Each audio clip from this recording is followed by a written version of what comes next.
তাহলে বাংলাদেশ থেকে কত লোক গ্রিসে যাচ্ছে? 2022 সালে বাংলাদেশ আর গ্রিসের মধ্যে চুক্তির কারণে প্রতি বছর 4,000 বাংলাদেশি কর্মী গ্রিসে যাচ্ছে।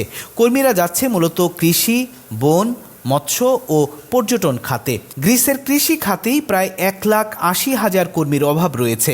workgreece.io প্ল্যাটফর্মের মাধ্যমে ইতিমধ্যেই বাংলাদেশ, মিশর, Georgia, Bharat, Indonesia, Moldova, Nepal, Pakistan, Philippines ও ভিয়েতনাম সহ 11টি দেশের 35,000-এরও বেশি সম্ভাব্য অভিবাসী কর্মী গ্রিসে যেতে আগ্রহ দেখিয়ে নিবন্ধন করেছেন।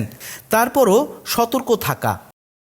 গ্রিসে কর্মী পাঠানো নিয়ে হরহামেশাই প্রতারণা হয়। ফেসবুকের চটকদার বিজ্ঞাপন দেখতে পাওয়া যায়, যাতে প্রতারিত না হওয়াই ভালো। তাই সতর্ক থেকে গ্রিসের ভিসা বিষয়ে যোগাযোগ করতে পারেন বিএমইটিতে। এছাড়াও দেশের জেলা কর্মসংস্থান অফিসে গিয়ে গ্রিসের ভিসা বিষয়ে পরামর্শ নিতে পারেন। সংশ্লিষ্টরা বলছেন, অবৈধ পথে বা সমুদ্র পথে গ্রিসে যাবার চেষ্টা মারাত্মক এবং তা প্রাণঘাতী হতে পারে। আর তাই এসব চেষ্টা থেকে দূরে থাকার পরামর্শ অভিবাসন সংশ্লিষ্টদের।